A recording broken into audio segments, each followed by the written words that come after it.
हमारे शिक्षा सचिव बता चुके हैं। और आज जहां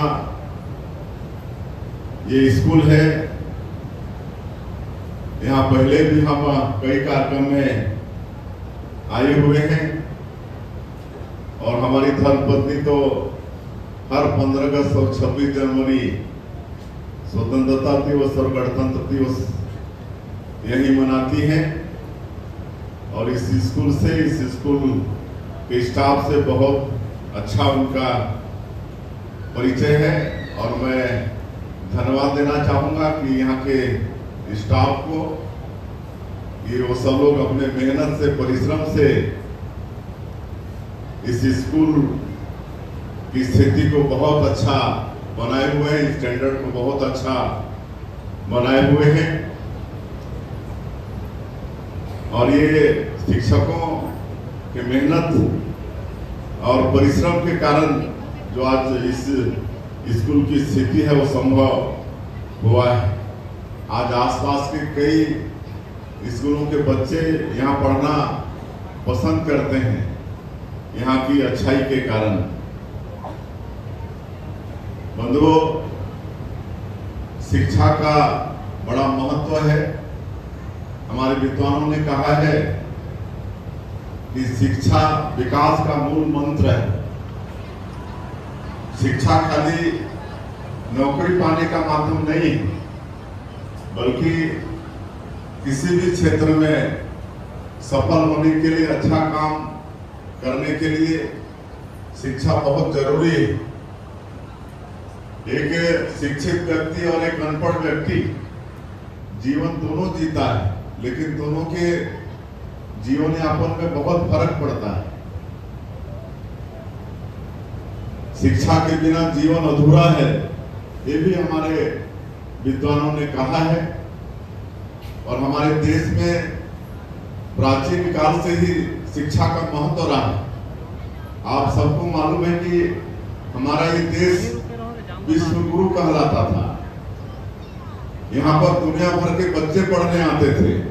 नालंदा विश्वविद्यालय, तक्षशिला विश्वविद्यालय, ऐसे विश्वविद्यालय प्राचीन काल से यहाँ पर हैं, जहाँ पर दुनिया के बच्चे पढ़ने आते थे। तो ऐसा हमारे देश में शिक्षा का महत्व रहा है।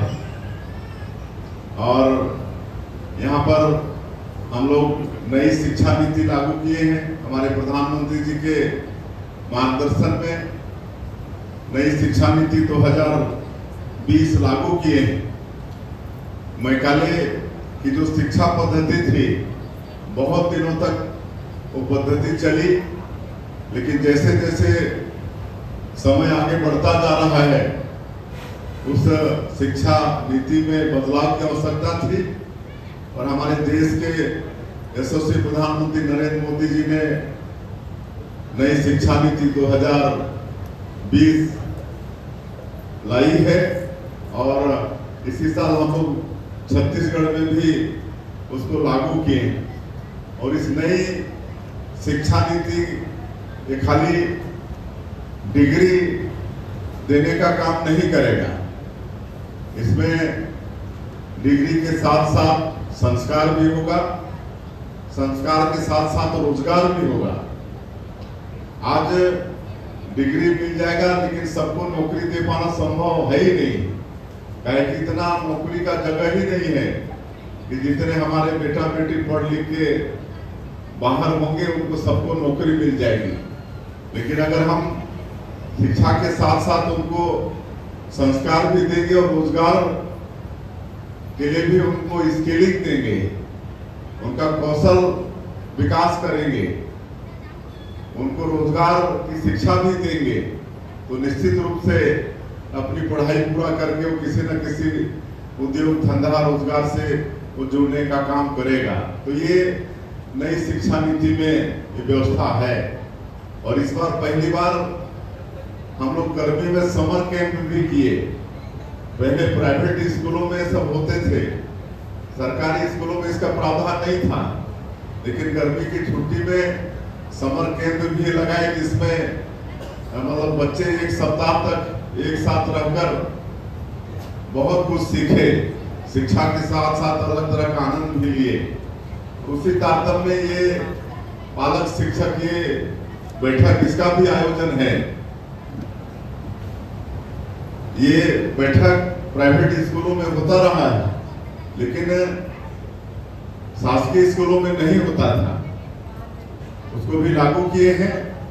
और जैसे परदेसी जी बता रहे थे कि साल में 3 बार होगा, तो बहुत कम ऐसे अभिभावक होते थे जो कभी गुरुजी लोगों के बीच में आके उनसे अपने बच्चे के विषय में पूछताछ करते थे कि बच्चा स्कूल आता है कि नहीं, कैसा पढ़ता लिखता है। लेकिन अब कम से कम साल में 3 बार ये जो पालक शिक्षक बैठक होगा, इसमें मेरा पालकों से आग्रह होगा कि निश्चित रूप से इसमें आप लोग जहां भी आपके बच्चे पढ़ते हैं, आपके पोता पोती पढ़ते हैं, वहां पर आए, शिक्षकों से मुलाकात करें और अपने बच्चे के विषय में जानकारी लें, ताकि शिक्षक के पास समय का अभाव होता है। वो एक पेरेंट्स के पास जाकर उनके बच्चे के प्रगति के विषय में नहीं बता सकते हैं, लेकिन ये पालक शिक्षक बैठक इसमें सहयोगी होगा। हम लोग यहाँ आने के पहले जो नया शिक्षा नीति के जो 12 बिंदु हैं, 12 बच्चे बड़े अच्छे से उसको हम लोग समझे, उन्होंने समझाया। उसके बाद जो पेरेंट्स अभिभावक हैं, उनके दादा दादी हैं, उनके साथ भी बैठ के वार्तालाप किए। बहुत अच्छे अभिभावक भी हैं। यहाँ पर नोनापानी के जो हरि सेवक जी हैं, उनका एक पोता यहाँ से पढ़ लिख के, इसी स्कूल से पढ़ लिख के आगे MSc कर रहा है बाहर। एक उनका पोता यहाँ पर 11वीं कर रहा है, तो बराबर आते हैं, जिनका यहाँ पर मंच में हम लोग सम्मान भी किए हैं। तो निश्चित रूप से ये सिलसिला रहेगा, तो गुरुजी लोगों का भी मनोबल बढ़ेगा, उनसे भी पूछताछ होगी, उनको भी कोई बुजुर्ग यहाँ पर आके आशीर्वाद देगा, तो पढ़ाने का उनका भी मनोबल बढ़ेगा। और इस तरह की व्यवस्था से माता पिता को अपने बच्चे की प्रगति के विषय में जानकारी तो मिलेगी। नई शिक्षा नीति 20 लोकल भाषा में भी पढ़ाई जाएगी, जो वहाँ की लोकल भाषा है। यहाँ पर हम लोग सादरी बोलते हैं जसपुर में, तो यहाँ पर सादरी में भी किताब छपा है। एक तरफ सादरी है, एक तरफ हिंदी, कहीं गोड़ी है, कहीं पर आपका सरगुजिया है, कहीं पर हलवी है। तो इस तरह से 20 बोली में यहाँ पर नई शिक्षा नीति के तहत बच्चों को मतलब पढ़ाया जाएगा, उनको ज्ञान दिया जाएगा। ये सब नई शिक्षा नीति में है। और हमारे प्रधानमंत्री जी शिक्षा की गुणवत्ता को और सुधारने के लिए PM श्री योजना भी लागू किए हैं। PM श्री योजना में हमारे प्रदेश का करीब 263 स्कूल शामिल है। इसमें पूरा भारत सरकार से फंडिंग होगा और करीब 2 करोड़ रुपया एक स्कूल के पीछे, उसमें खाली इंफ्रास्ट्रक्चर के लिए नहीं रहेगा, बल्कि स्कूल को अच्छा साफ सुथरा हो, वहाँ पर शिक्षा का गुणवत्ता भी बढ़े, वहाँ बिजली पानी की व्यवस्था हो, सारा चीज वहाँ पर प्राइवेट स्कूल जैसे व्यवस्था हमारे सरकारी स्कूलों में भी हो। ये PM श्री योजना के माध्यम से हमारे प्रधानमंत्री जी कर रहे हैं और इसका लाभ हम लोग को मिलना शुरू हो गया है और आगे और हम लोग को मिलेगा। उसी तरह से शिक्षा को और हम लोग प्रदेश में कैसे बढ़ाएं, इसलिए जो श्रमिक के बच्चे हैं और जो टैलेंटेड बच्चे हैं, जो 10वीं 12वीं के बोर्ड के एग्जाम में अव्वल आते हैं, ऐसे बच्चों को भी सरकार पुरस्कृत करती है। अभी हम लोग ऐसे बच्चों को रायपुर में पुरस्कृत किए हैं। 2-2 लाख देते हैं एक बच्चे को, बच्चियों को विशेषकर, उसमें 1 लाख आगे की पढ़ाई के लिए और 1 लाख स्कूटी के लिए देते हैं, उसको आने जाने में आगे की पढ़ाई के लिए सुविधा हो। उस तरह से लगातार प्रयास कर रहे हैं। सरस्वती साइकिल योजना हम फिर देंगे जिसमें हमारी बेटियों को स्कूल की दूरी कम हो। ये सारा व्यवस्था हम लोग शिक्षा को आगे बढ़ाने के लिए यहाँ पर कर रहे हैं। और लगातार आप लोग देख रहे हैं कि जब से छत्तीसगढ़ की सरकार बनी है तब से आज ऐसा कोई शिक्षण संस्था नहीं है जो छत्तीसगढ़ में नहीं है। आज शिक्षण की सारी संस्थाएं, चाहे वो IIT हो, IIM हो, इंजीनियरिंग, आज मेडिकल कॉलेज जब छत्तीसगढ़ राज्य बना तो सिर्फ 2 था, 10 के ऊपर में मेडिकल कॉलेज है।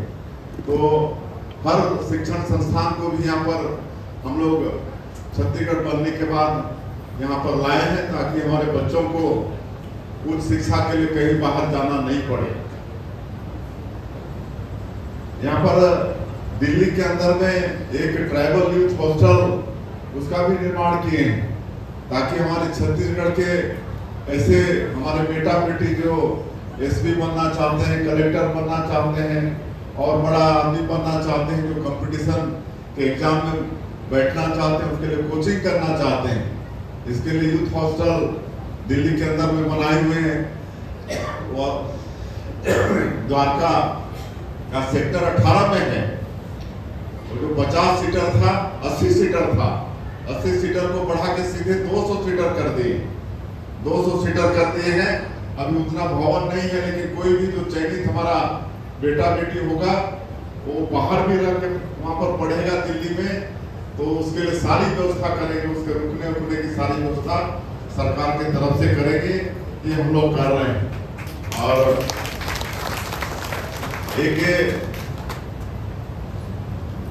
नालंदा परिसर, ये रायपुर में नालंदा परिसर है, 24 घंटे वो खुला रहता है, 3000 सीट का है, जिसमें जो भी कोई प्रतियोगिता परीक्षा की तैयारी करता है वो वहां पर जाता है और पढ़ाई करता है। उसको हर तरह का किताब और ऑनलाइन सारा कुछ उसको वहां पर मिल जाता है। और मुख्यमंत्री के बनने के बाद एक और वहां पर नालंदा परिसर की वहां शुरुआत कर दी और प्रदेश के 22 जिले में नालंदा परिषद की स्वीकृति दी है नालंदा परिसर का। इसमें जसपुर 500 सीटर है और आपका कुरकुरी 200 सीटर है। वो जल्दी ही बनेगा और हमारे ऐसे जो प्रतिभावान बच्चे होंगे जो बड़ा आदमी बनना चाहते हैं वहाँ जाके, मतलब जो गरीब बच्चे भी हैं जो कीमती किताब नहीं खरीद सकते, उनको किताब भी वहाँ पर पढ़ने के लिए मिलेगा और ऑनलाइन भी सारी व्यवस्था रहेगी। तो जो कोई भी मदद हो सकता है हम लोग छत्तीसगढ़ के अंदर में हमारे बेटा बेटियों के लिए ये सब कर रहे हैं।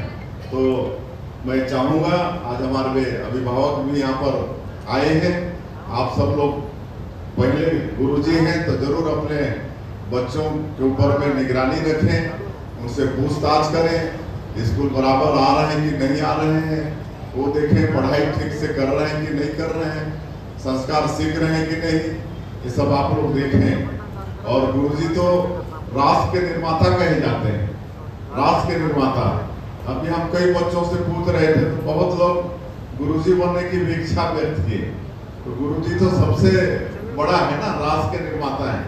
उनके पढ़ाए हुए बच्चे SP, कलेक्टर, वैज्ञानिक, साइंटिस्ट सारे कुछ बनते हैं, लेकिन वो राष्ट्र का निर्माता है। तो ऐसे यहाँ के गुरुजनों को जितने भी उपस्थित हैं सबको मैं नमन भी करता हूँ। और क्योंकि हमको रायपुर भी जाना है, 2 कार्यक्रम और भी निपटाना है, इसलिए और मैं ज़्यादा वक्त नहीं लेते हुए यहाँ, चूँकि आज ये जो PTM में कार्यक्रम हो रहा है पूरे प्रदेश में, और मेरा सौभाग्य है कि मैं बंदरचुआ में आप लोगों के बीच में हूँ। आज से जो PTM का कार्यक्रम शुरू हुआ है तो बहुत सारी मांगे यहाँ के हमारे गणमान्य लोगों के द्वारा आया है।